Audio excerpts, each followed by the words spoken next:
I had a client come to me once who ran a huge bank, and he said to me, all I want to do is feel connected to my wife.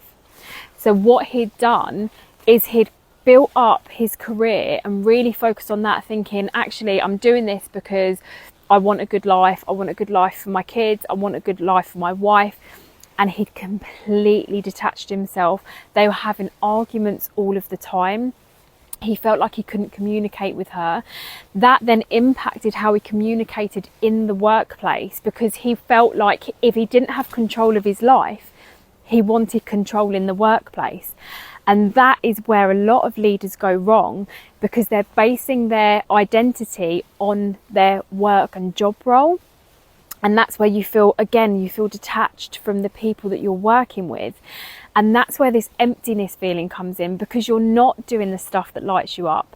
And then you start looking at your kids and they're kind of not coming to you anymore, because they used to rely on you to be their everything, but they've learned that every time they do, you're either kind of shooing them away. And it's not something that you should feel absolutely is your fault. It's just the way we've been built up over the years, what we've seen successes. So we step back from what's real, start going into the realms of what's materialistic, like money, because we think that's going to solve all of our problems.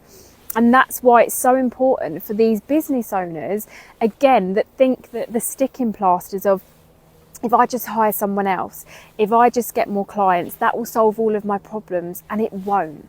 The fact that you're feeling like this in the first place means that something is really deep rooted.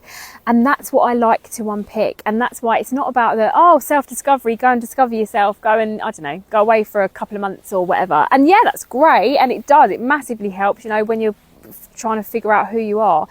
But as business owners, we kind of lose the freedom to do that. And if we haven't done that already, and if we haven't gone into business with an absolute solid foundation, that's where things start to really crumble the more you build.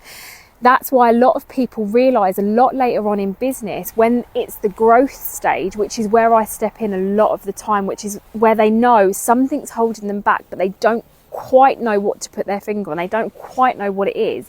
That's where I come in, because actually the work is with you. It's not with your business. Business strategy alone will not help. It's knowing the foundations of which you're building your business, which is going to keep things really stable every time you put another brick on the house.